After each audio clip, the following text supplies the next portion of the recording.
தேவாரம் சாக்கலுத்துமெட்டு மலைச்சாலை அமைக்கும் பணிக்காக எம்எல்ஏ ஜெகநாத் மிஸ்ரா ஆய்வு.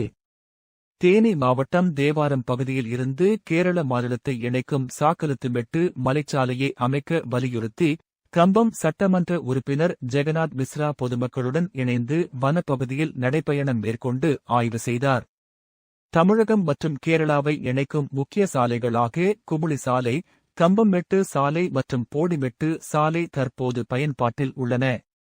இவ்வழித்தடங்கள் வழியாக தினமும் ஆயிரக்கணக்கான ஏலத்தோட்ட தொழிலாளர்கள் மற்றும் பொதுமக்கள் நீண்ட தூரம் பயணம் செய்து வருகின்றனர். தேவாரம் பகுதி மக்களின் நீண்டகால கோரிக்கையாக இருந்து வரும் சாக்கலுத்துமெட்டு மலைச்சாலை அமைக்கப்பட்டால் கேரளாவை வெறும் 4 கிலோமீட்டர் தூரத்தில் எளிதாக அடைய முடியும் என அப்பகுதி மக்கள் தெரிவித்து வருகின்றனர். இதுகுறித்து பல்வேறு கட்டங்களில் தமிழக அரசிடம் கோரிக்கைகளும் வலியுறுத்தல்களும் முன்வைக்கப்பட்டு வந்தன.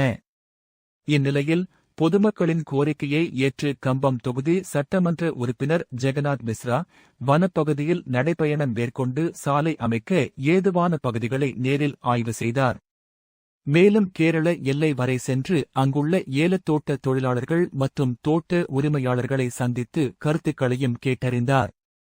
பின்னர் செய்தியாளர்களிடம் பேசிய அவர், சாக்கலுத்துமெட்டு மலைச்சாலை அமைப்பது குறித்து தமிழக முதலமைச்சரிடம் பரிந்துரை செய்து சாலை அமைக்கும் பணிக்கான நடவடிக்கைகளை விரைவுபடுத்துவதாகவும் இத்திட்டம் நிறைவேறுவதற்கான அனைத்து முயற்சிகளும் மேற்கொள்ளப்படும் என்றும் தெரிவித்தார்.